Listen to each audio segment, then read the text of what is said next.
Minasan, konnichiwa. Hajimemashite. Watashi wa Keisi Puteri Chantika desu. Keisi to yonde kudasai.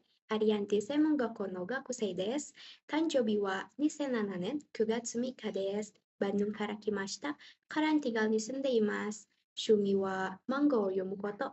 Ongaku wo kiku koto. Soshite amimono desu. Dozo yoroshiku onegai shimasu. Nah, pada kesempatan kali ini, saya akan mempresentasikan hasil pembelajaran saya dalam mata kuliah Bahasa Jepang. Saya akan menyampaikan materi dari pertemuan pertama hingga pertemuan ke-6. Nah, untuk pertemuan pertama, saya mempelajari tentang first encounter in Japanese culture, atau bisa kita sebut sebagai pertemuan pertama dalam budaya Jepang. Pertemuan pertama dalam budaya Jepang meliputi sebagai Aisatsu, Ojigi, Meishikokang, dan juga Jiko Shokai. Hal pertama yang akan saya bahas adalah Aisatsu. Nah, Aisatsu adalah salam dalam bahasa Jepang. Nah, salam ini bukan hanya sekedar menyapa, tetapi Aisatsu juga berfungsi untuk membangun hubungan dan menciptakan suasana yang harmonis atau bisa kita sebut dengan wa. Nah, contohnya Aisatsu itu seperti Ohayo, Ohayo gozaimasu, konnichiwa, dan juga konbanwa. Selanjutnya, ada ojigi. Ojigi itu adalah gerakan membungkuk yang digunakan untuk menunjukkan rasa hormat dalam budaya Jepang. Semakin dalam membungkuk, maka semakin besar rasa hormat yang ditujukan. Nah, ojigi juga memiliki beberapa tingkat berdasarkan kesopanannya, yaitu ada 5. Yang pertama adalah eshaku. Eshaku itu membungkuk ringan sekitar 15 derajat. Digunakan dalam situasi santai seperti bertemu teman atau rekan kerja. Yang kedua, ada keirei, yaitu membungkuk sekitar 30 derajat. Nah, digunakan dalam situasi formal seperti menyapa atasan atau tamu. Yang ketiga, ada seikerei, yaitu membungkuk lebih dalam sekitar 45 derajat atau lebih. Digunakan untuk menunjukkan rasa hormat yang sangat tinggi atau saat meminta maaf dengan serius. Nah, yang keempat, ada sazai no ichirei, yaitu membungkuk sekitar 30 hingga 90 derajat tergantung tingkat kesalahannya. Jika kesalahan yang kita buat itu besar, maka semakin dalam dan semakin lama membungkuknya. Dan yang terakhir, ada dogeza, yaitu posisi berlutut hingga kepala menyentuh lantai. Nah, sudutnya itu bisa mencapai 90 derajat atau lebih. Tetapi permintaan maaf ini sudah cukup jarang digunakan di era modern seperti sekarang. Lalu kemudian ada Meishikokang. Nah, Meishikokang itu proses bertukar kartu nama dengan sopan. Hal ini penting dalam dunia profesional karena menunjukkan identitas dan sikap menghargai orang lain. Nah, biasanya Meishikokang ini dilakukan dengan 2 tangan untuk memberikan kartunya. Kemudian menggunakan ojigi seperti keirei. Nah, Meishikokang itu dilakukan dengan pertama menyiapkan kartu nama, kemudian menghampiri seseorang untuk memberikan kartu nama itu dengan kedua tangan kita. Lalu kita memberikan ojigi keirei, kemudian memperkenalkan nama kita seperti Hajimemashite, El Hotel no Keisi mo shimasu, yoroshiku onegai shimasu. Kemudian kita memberikannya, sang penerima juga menerimanya dengan kedua tangannya. Lalu dia akan berkata, Chodai itashimasu. Kemudian membaca kartu nama itu dengan detail. Lalu yang terakhir ada Jiko Shokai. Nah, Jiko Shokai itu adalah perkenalan diri yang dilakukan secara formal. Biasanya dilakukan saat pertama kali bertemu. Nah, biasanya juga diawali dengan Hajime Mashite, kemudian diakhiri dengan Yoroshiku onegai shimasu. Kemudian, pada pertemuan kedua, saya mempelajari konsep omotenashi dan juga sistem penulisan dalam bahasa Jepang. Omotenashi sendiri adalah konsep pelayanan khas Jepang yang dilakukan dengan tulus dari hati atau bisa disebut dengan magokoro. Nah, pelayanan itu juga tidak hanya semata-mata sekedar memenuhi kepuasan tamu, tetapi juga mampu mengantisipasi kebutuhan tamu sebelum mereka menyadarinya. Selain itu juga, omotenasi bersifat tanpa pamrih, artinya pelayanan yang diberikan oleh kita itu tanpa mengharapkan sedikit pun imbalan atau tip.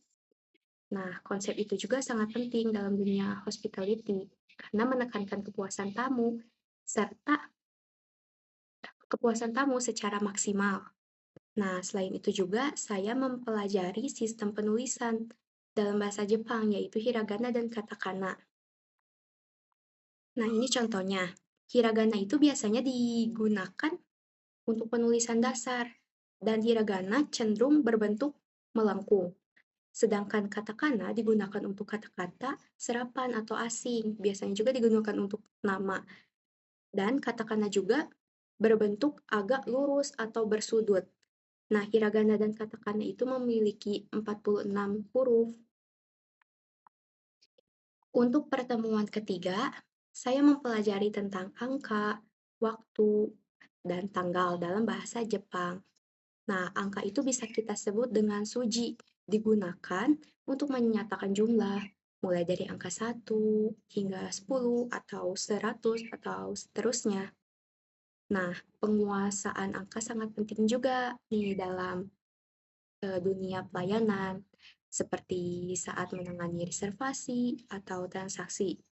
Di sini ada contohnya juga, seperti Ichi itu 1, Ni 2, San 3, Yong 4, Go 5, Roku 6, Nana 7, Hachi 8, Q 9, Ju itu 10. Lalu, di sini saya juga mempelajari jikan. Jikan itu adalah waktu untuk menyebutkan jam.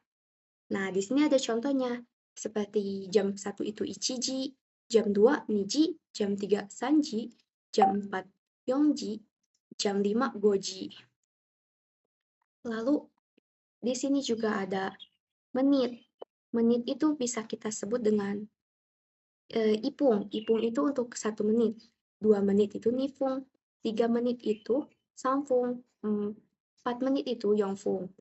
Di sini juga ada detiknya. 1 detik itu ichibyo. 2 detik nibyo. Lalu, di sini juga saya belajar mengenai gatsu. Gatsu itu bulan. Nah, untuk menanyakan bulan ini, hari ini itu bulan apa sih? Kita itu bisa bertanya dengan kyo wa nangatsu desu ka?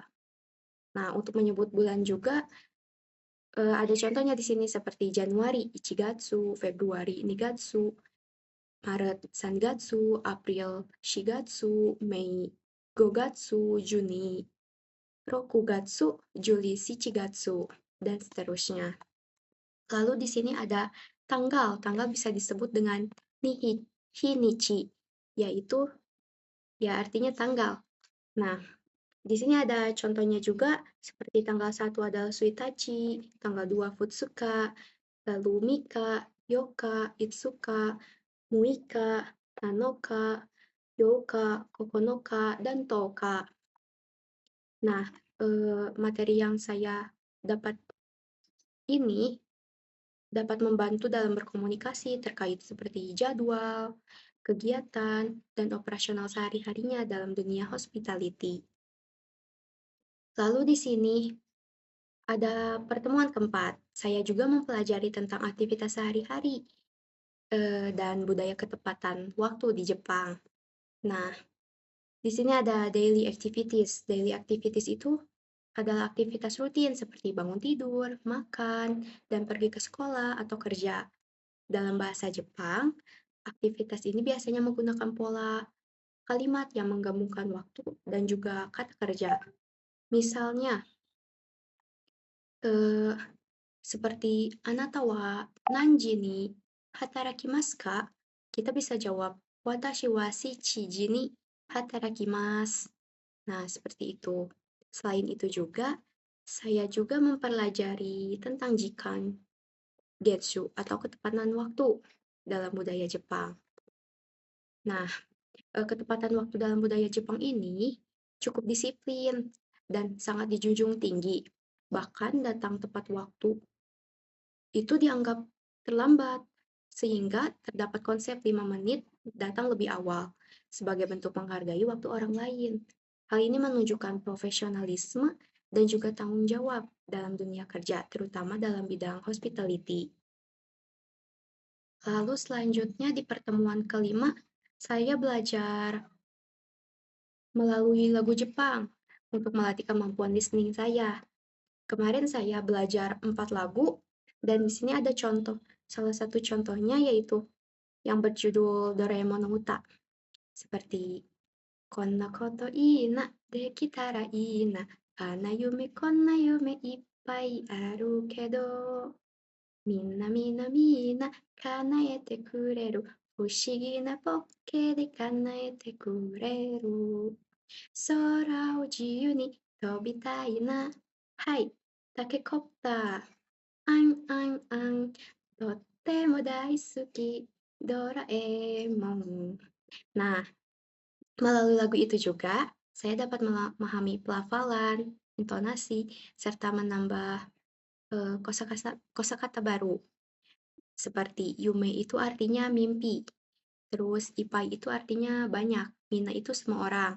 Selain itu juga, saya menuliskan beberapa contoh kosakatanya dalam bentuk romaji dan artinya, sehingga dapat membantu saya dalam memahami bahasa Jepang.